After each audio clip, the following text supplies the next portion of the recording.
you ever imagined a world where king lives in palace but the common people had no food to eat?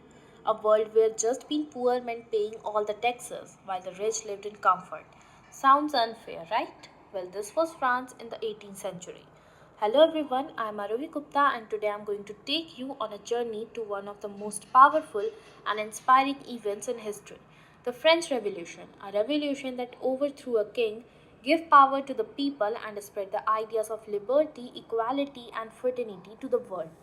Let's begin. In 1774, Louis XVI became the King of France. He belonged to the Bourbon dynasty. France was in deep debt because of the expensive wars, including the one where France helped America gain independence from Britain. To fix this, the king increased taxes, but not for everyone.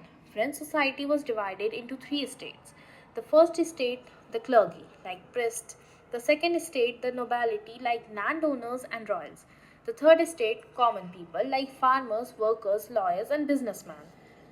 The first and the second estate had privileges. They paid no taxes and lived in luxury. But the third estate, which was 90% of the population, paid all the taxes and had no power in decision making. At the same time, new ideas were spreading in France. Philosophers spoke about freedom, equality, and democracy. They said that kings should not have the total power and everyone should be treated equally.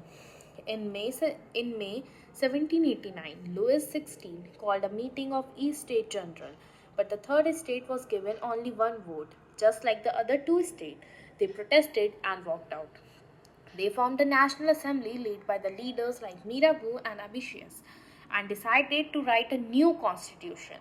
Then came the day that changed history. On 14 July 1789, the people of Paris attacked the Bastille, a symbol of king despotic power, cruel power. This event became the symbol of French Revolution.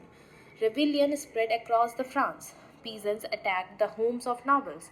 The National Assembly passed laws to end the feudal privileges, and in 1791, France became a constitutional monarchy.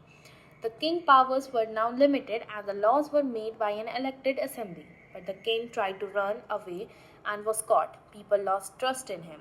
In 1792, France became a republic. In 1793, Louis XVI and Queen Marie Antoinette was executed by guillotine. Then came a time called the Reign of Terror under Maximilian Robespierre. He believed anyone against the revolution should be punished. Thousands were arrested and executed, even for simple reasons.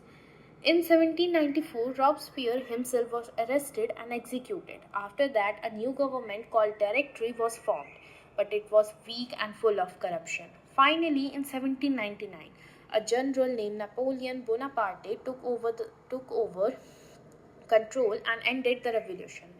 Even though the revolution was full of struggles, it gave the world three powerful ideas: liberty, equality, and fraternity.